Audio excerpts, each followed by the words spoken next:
Welcome back to Wicked Crime Wednesday, the podcast where true crime meets the darkest corners of history, mystery, and the human psyche. I'm your host, Laura, and today's case is one that will leave you questioning how far secrets can stretch before they break. Secrets don't stay buried forever, especially the ones soaked in blood.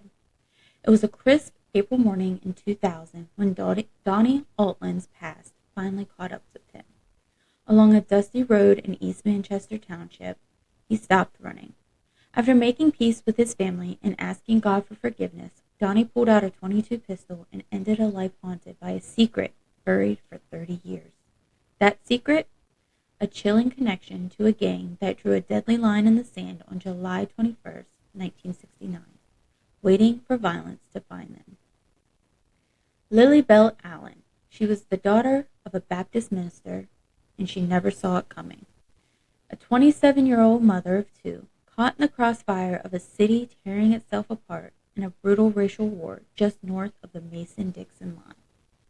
By the time the smoke cleared, 2 lives were lost, a black woman and a white police officer. But this wasn't the end. It was just the beginning of a decades-long battle for justice that would scar York, Pennsylvania forever. On this episode of Wicked Crime Wednesday, we dive into the dark history of a city at war with itself, the secrets that refuse to die, and the haunting question that lingers decades later. Who really paid the price? Before tragedy struck, there was just a family bound by love, faith, and simple joys. The Mosley family was respected, known for their strong values and deep-rooted faith. At the heart of that family was Lillie Belle Allen. Her father, a devoted preacher, instilled in his children the importance of unity, compassion, and resilience. Lillie Belle wasn't just a daughter. She was a leader, the oldest of 6 siblings, the first to marry, and a loving mother of 2. Her family was close, the kind of close that meant road trips to visit one another were filled with laughter, stories, and the comfort of home, no matter how many miles lay between them. It was the same love that brought them to Pennsylvania, a simple trip to visit her sister in York. But York, Pennsylvania in 1969 was anything but welcoming. Beneath the surface of this seemingly quiet city, racial tension simmered, ready to explode. Black residents were treated as second-class citizens, their every movement shadowed by bias and fear. The atmosphere was heavy with resentment, and it would not take much to ignite it. Just days before Lillie Belle arrived, July 17, 1969, the city's breaking point edged closer. A black teenager, simply walking home through a white neighborhood, was shot in the back. No one was held accountable. No justice was served. That silence sent a clear message, one that echoed through the streets of York with chilling clarity. And yet, as Lillie Belle's family arrived on July 20th, 1969, they had no idea of the storm they were stepping into. The fear, the rage, the unspoken threat, it was all waiting just beneath the surface. Sometimes the most terrifying tragedies are the ones you never see coming. As Lillie Belle Allen and her family arrived in York on July 20th, 1969, there was no warning. No sign that the streets they drove down were anything more than quiet roads in a small Pennsylvania town. No hint that the air they breathed was thick with fear, resentment, and the unspoken threat of violence. To them, this was just another family visit filled with familiar laughter, warm embraces, and the comfort of being together. They didn't know the city was already on edge, one tragic heartbeat away from erupting. But beneath the false calm, York was a powder keg. The shooting of that black teenager just days earlier had left a wound that was still raw and bleeding. No arrest, no justice, just silence from a system that didn't seem to care.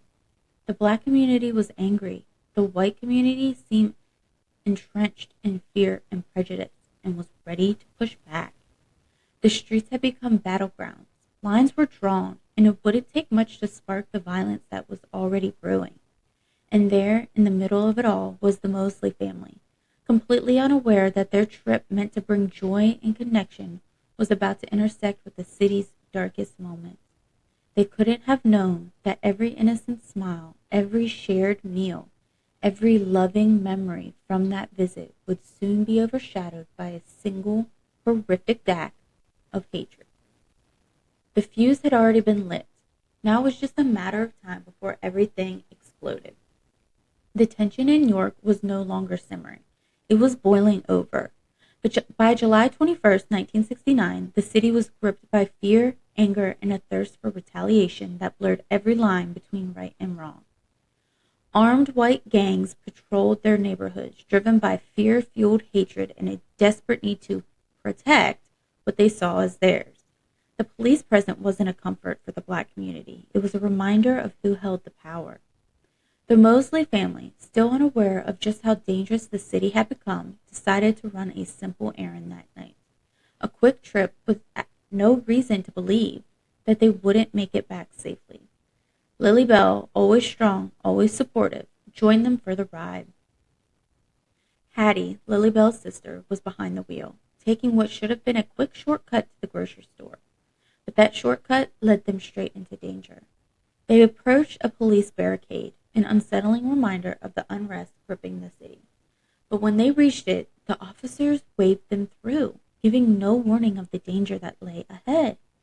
What they didn't realize was that this path would lead them straight into a predominantly white neighborhood, a place thick with hatred where armed gangs were lying in wait.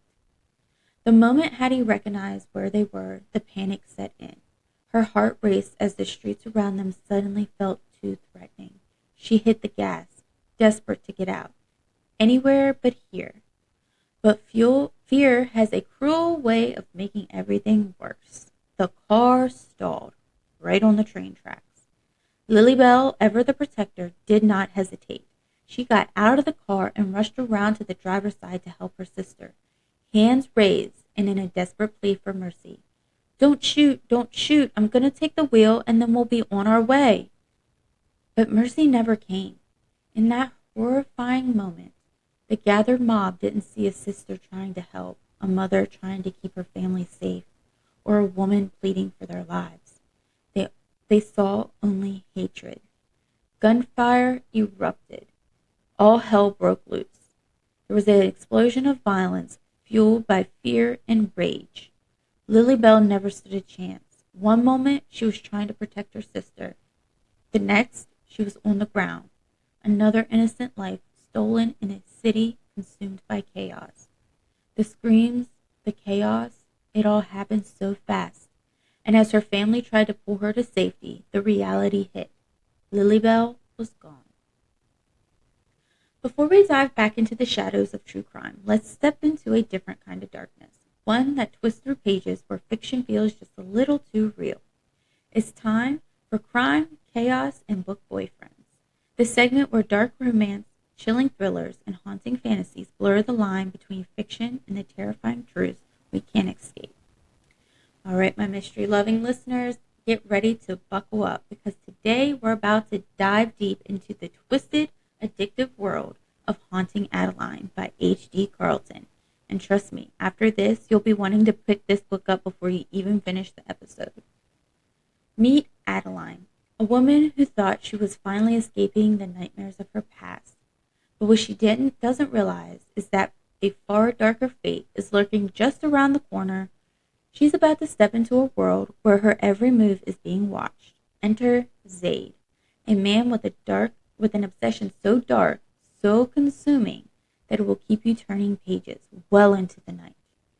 And not the usual bad boy way. This just isn't any guy with a dangerous edge. This is a man who will haunt your thoughts long after you close the book. Zaid isn't your typical hero. He's a stalker, he's a predator, and he's got a need so deep, so consuming, that even though he terrifies you, you can't look away. What makes this story so deliciously dark is the constant spine-tingling tension between Adeline and Zaid. He's a shadow in her life, lurking just out of view, and yet his presence consumes everything around her.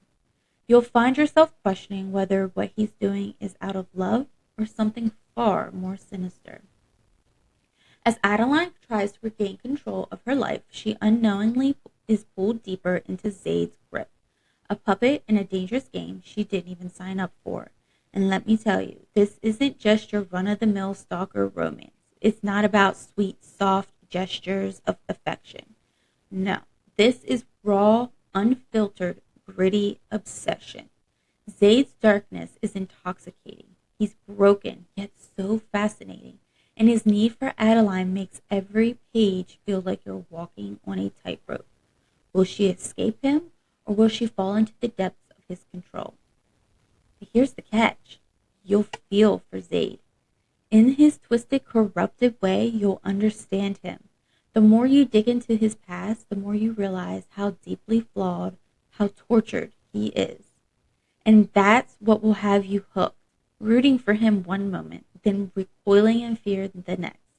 But no matter what you think about Zaid, there's one thing you'll always know. He's the kind of book boyfriend who will make you question everything.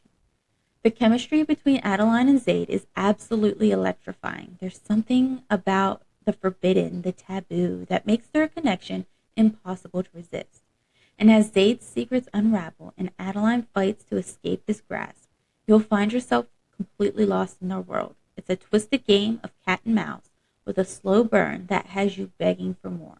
By the time the book ends, you'll be dying to know what happens next. And trust me, the conclusion will leave you reeling.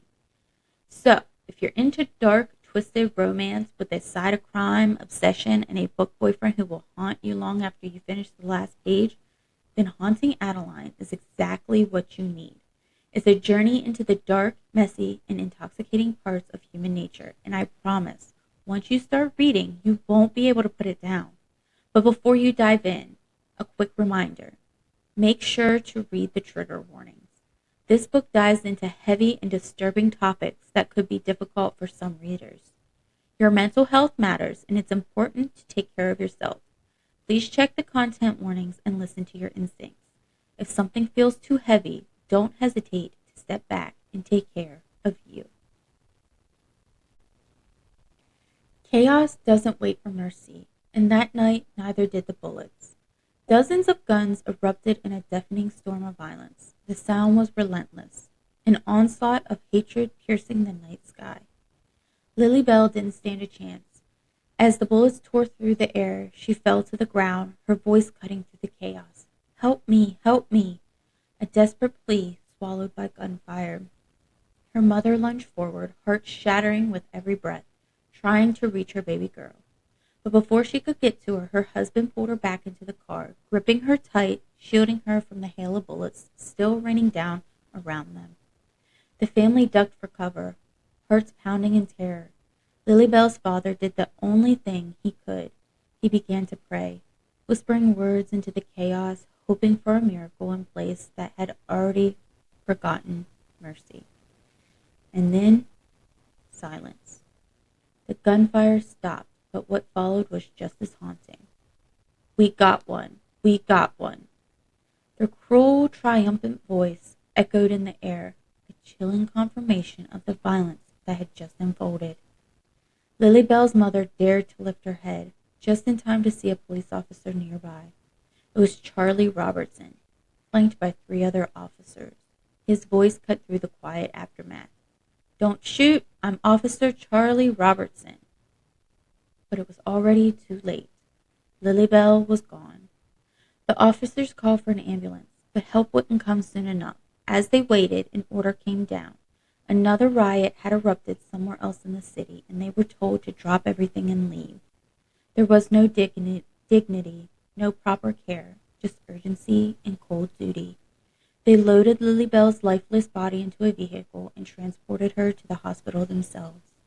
Her family, shattered, hollow, and broken, went home with nothing but silence, grief, and the weight of a loss that could never be undone. Sometimes the deepest wounds aren't left by bullets. They're carved by cruelty, fear, and the silence that follows. When Lillie Belle's family returned home that night, the horror of what had just happened didn't end. It took on a new, unbearable shape.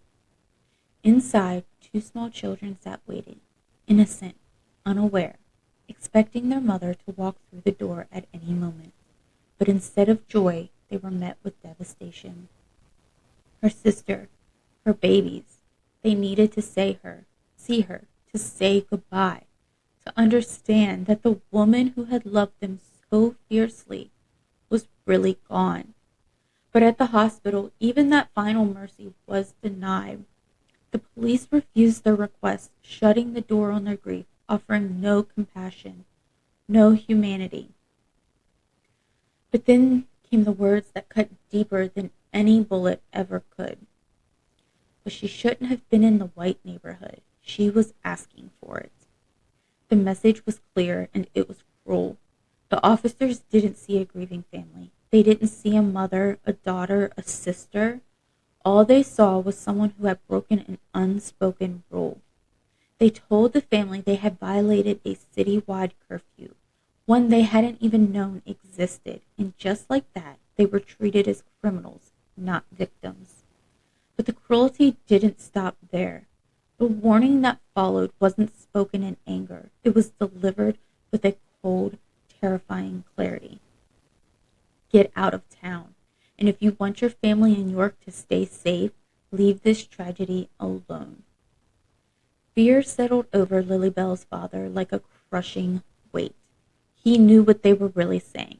This wasn't protection. It was a threat. So with grief hanging heavy in the air and the fear of further violence gnawing at them, he made the hardest choice a father could make. He gathered his broken family, packed them into the car, and drove them back to Aiken, South Carolina, leaving behind not just the city of York, but any hope for justice, at least for now. The road home wasn't just miles of pavement. It was lined with silence, heartbreak, and the devastating understanding that, in that moment, their safety meant letting go of the fight, even if it meant carrying that unbearable weight for the rest of their lives. By morning, the city of York wasn't just broken, it was under siege. The riots had spiraled beyond the control of local law enforcement, and with the city teetering on the edge of complete collapse, the National Guard was called in to restore order. Armed soldiers rolled into York, determined to end the chaos, but for Lillie Belle's family, order had already come too late. As the smoke settled and the streets quieted, the search for justice began, at least on the surface. Detective Tom Chapman, one of the few black detectives in the department, was handed the case of Lillie Belle. In a city heavy with racial tension, this wasn't just an assignment, it was a burden, a responsibility that carried the weight of both expectation and fear. The autopsy confirmed the cruel reality of what had happened. Lillie Belle Allen had been killed by a single shotgun blast.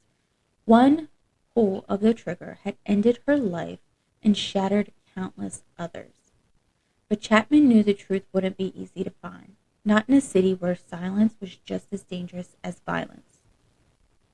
All signs pointed toward Newberry Street, a neighborhood built by working-class white families, but ruled by something much darker.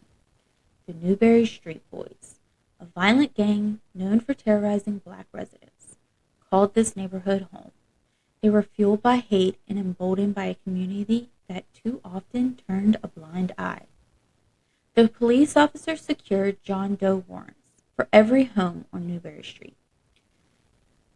This warrant is a rare and aggressive legal move designed to catch suspects off guard. These warrants gave authorities the power to search without warning, leaving no room for anyone to hide or destroy evidence.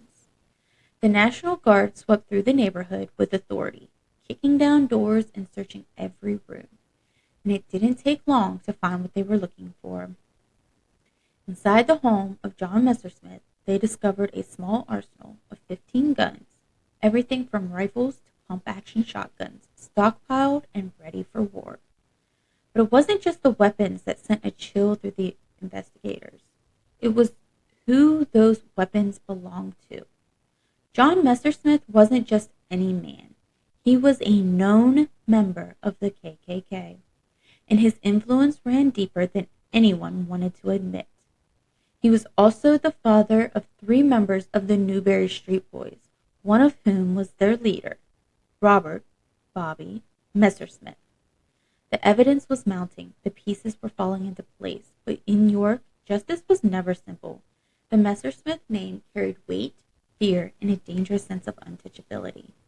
And for Detective Chapman, the case was no longer about finding a killer. It was about standing against an entire system built to protect the very people responsible for Lillie Belle's death. In York, justice didn't just run cold. It was buried under layers of fear, silence, and retaliation.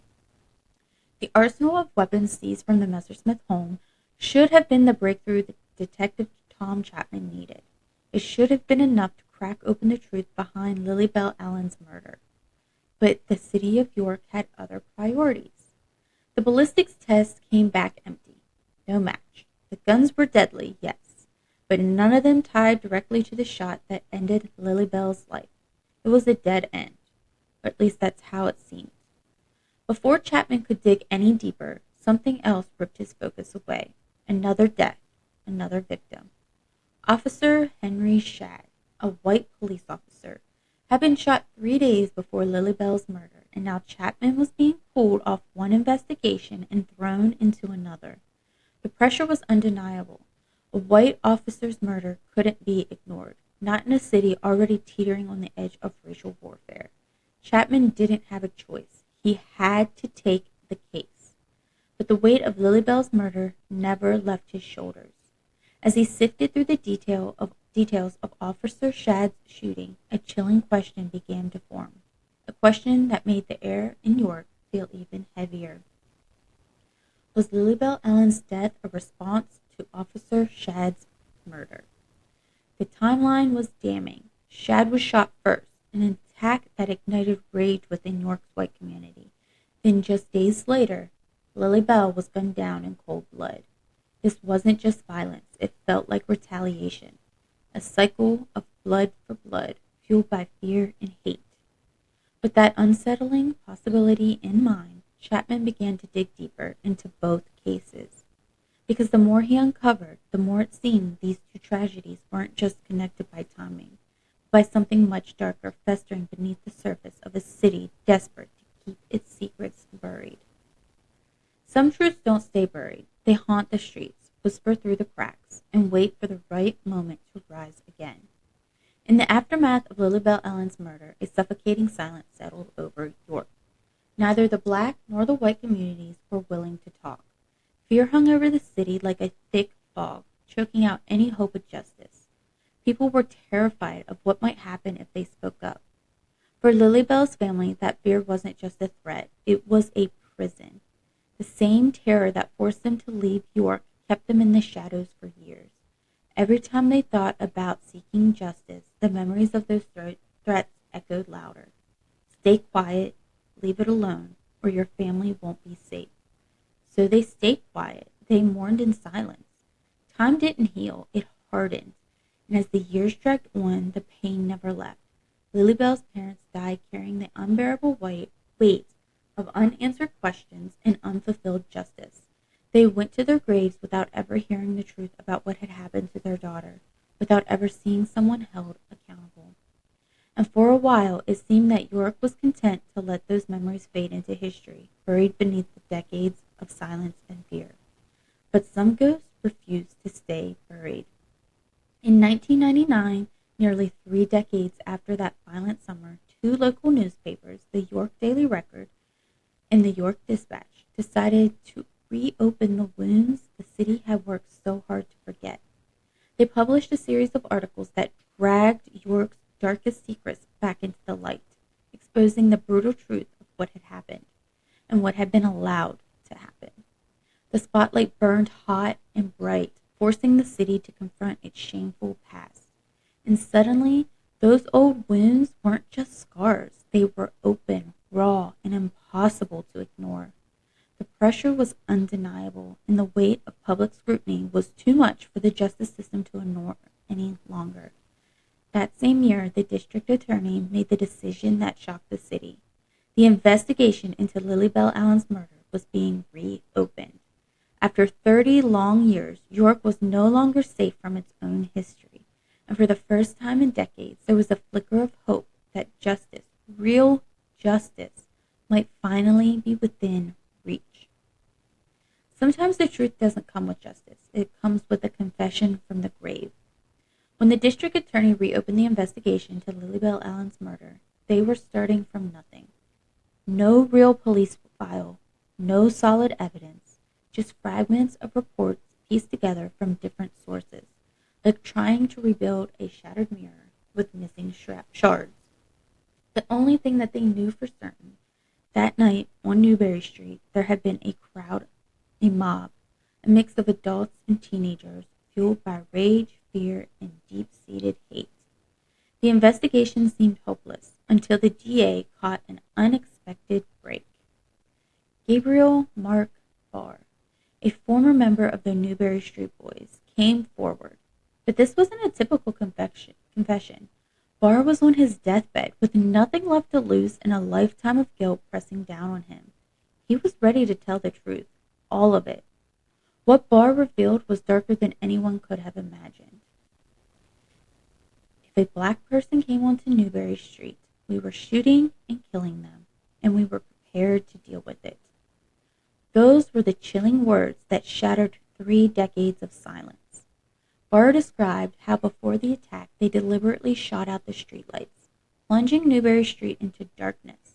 They wanted shadows, silhouettes, anything to dehumanize the people they intended to kill. And when Lillie Belle Allen and her family unknowingly drove into that nightmare, they didn't see faces, just shapes in the dark, armed and ready to fire. But Barr's confession didn't stop at the general horror of that night. He named names. He told investigators exactly who was there, who held guns, who pulled the triggers. One name stood out among the rest, Donnie Altland. Barr claimed to have seen Altland firing his weapon, one of the many bullets that rained down on Lillie Belle that night. It was a breakthrough, a brutal, heart-wrenching revelation that cracked the case wide open after 30 years of silence and fear. Now armed with Barr's confession, the DA and investigators had something they never had before: leads, names, and a shot at delivering justice for Lillie Belle Allen. But in York, justice was never going to come easy. Guilt can be buried deep, but it always finds a way to rise. As the investigation closed in, all eyes turned to Donnie Altland, a man who on the surface seemed anything but capable of a cold-blooded violence. By the late 90s, Altland was living what many would call a respectable life. He was a devoted churchgoer, a father, a husband, an employee at the York sewer plant. To those who knew him, he was just another hard-working man trying to do right by his family. But beneath that quiet, ordinary life was a secret that had rotted away at him for 3 long decades. When investigators first brought Altland in for questioning, he denied everything, claimed he didn't know anything about that night, claimed he wasn't involved. That was, until they showed him a photograph of Lillie Belle Allen's body. The image was too much for him to bear. With his composure crumbling, Altland finally confessed to firing his gun, but even then he tried to soften the truth, saying he had only aimed at the car's trunk, not Lillie Belle. But guilt has a way of devouring a person from the inside out. The very next day, Altland's truck was found abandoned on a lonely, dusty road. Inside, police discovered his lifeless body, his life ended by a single, self-inflicted gunshot wound to the head. Next to him, a note rested, just 3 haunting words scrawled in desperation. Forgive me, God. But Altland didn't just leave behind a note. He left behind something more valuable to the investigation. Tapes. Recordings that would become the case's biggest breakthrough. On those tapes, Altland confessed in full, laying bare the secrets he had carried for 30 years. He named names, described what really happened that night on Newberry Street. With those tapes in hand, the police finally had the leverage they needed to continue to re-interview witnesses and suspects. This time, they were armed with the cold, undeniable truth. And just like that, the silence that had protected York's darkest secret for 3 decades began to shatter. When the walls start closing in, even the strongest bonds of silence begin to crack. With Donnie Altland's tapes in hand, the investigation reignited, and this time no one could hide behind 30 years of silence. The once foggy memories of that night suddenly became crystal clear. Former gang members, once bound by loyalty and fear, began to turn on each other. Each confession was a piece of the puzzle, small fragments that, when put together, built a picture of undeniable horror. No one wanted to face murder charges, and self-preservation became more powerful than any brotherhood. It wasn't long before the name at the center of the chaos came into sharp focus. Bobby Messersmith, leader of the Newberry Street Boys, son of a KKK member, the man who had terrorized York's black community for years. And now the truth about Bobby's role in Lillie Belle Allen's murder was finally coming to light. One chilling confession revealed someone had overheard Bobby bragging, boasting about what he had done that night. "My bullet cut her in half," he allegedly said with zero remorse, "blew her out of her shoes." At the crime scene, Lillie Belle's sneaker was found lying in the street, a haunting reminder of the sheer violence she faced. But what made that horror even worse, Bobby didn't just leave that sneaker behind. He kept it, a trophy, a symbol of the life he had stolen. That revelation shattered any illusion of innocence Bobby Messersmith might have clung to. The pieces of the puzzle were falling into place, and the case against him was building fast. For the first time in 30 years, Lillie Belle Allen's family was one step closer to justice. Hate doesn't breed in the shadows. It festers in plain sight when power looks the other way, or worse, feeds the fire. As the DA dug deeper into Bobby Messersmith's past, a horrifying truth became impossible to ignore. Bobby wasn't just a violent man. He was a racist with a singular, terrifying goal: to kill a black person. It didn't matter who, it didn't matter why, just blind, burning hatred. And that hatred wasn't born in isolation. It was nurtured, fueled by a system that should have protected everyone, but instead turned a blind eye, or even offered its support. The night before Lillie Belle Allen's murder, something unthinkable happened.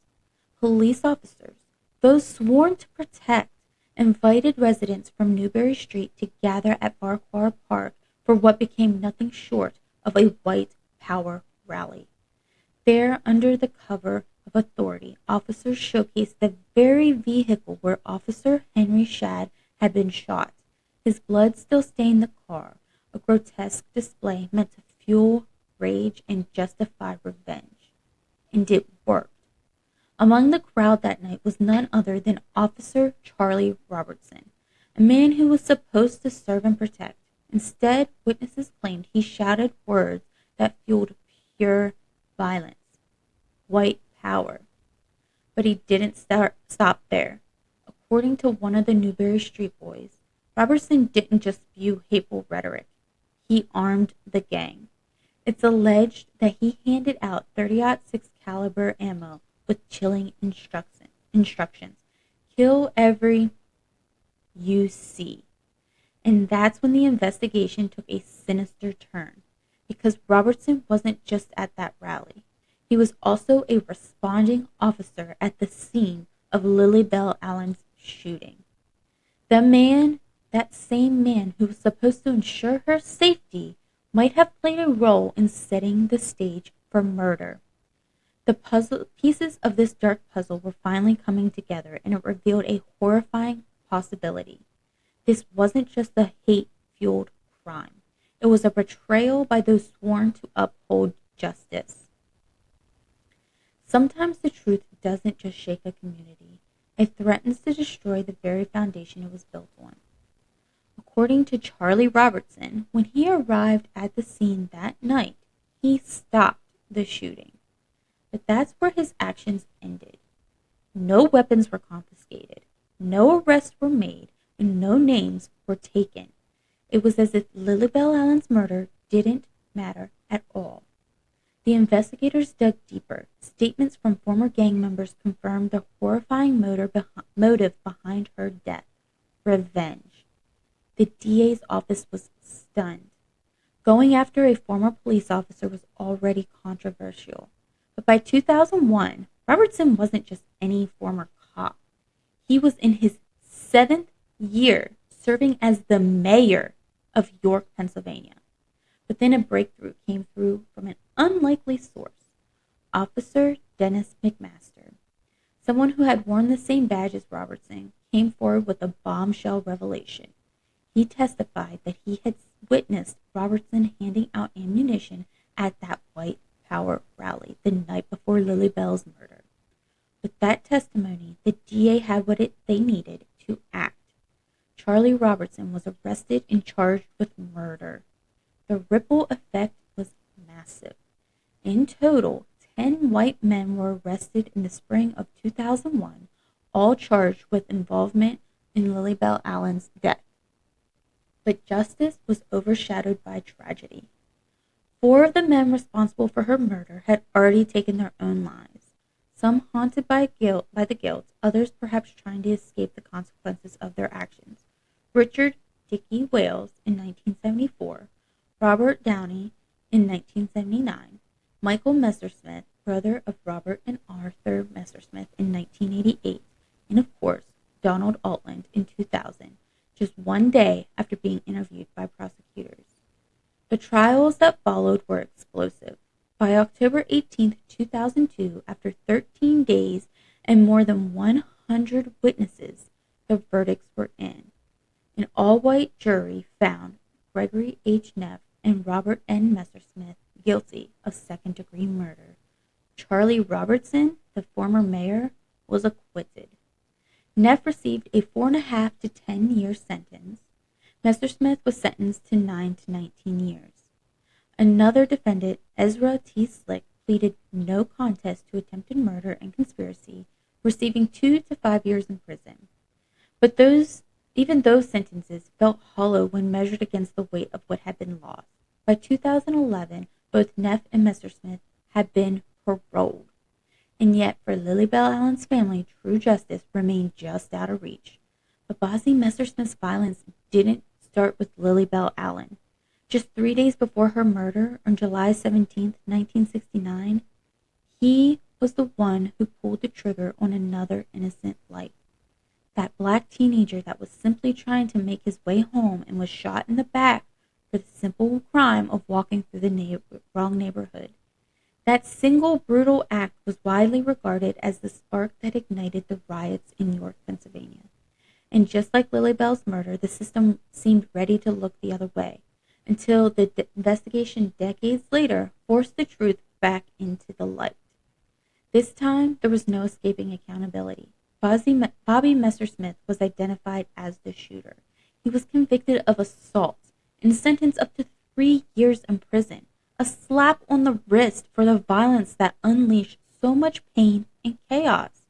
But those 3 years were far from the justice for the lives he shattered. The echoes of Lillie Belle Allen's story aren't just whispers from the past. They're loud reminders of the scars that injustice leaves behind. Decades passed before the truth clawed its way back into the light, but even then, real justice felt just out of reach.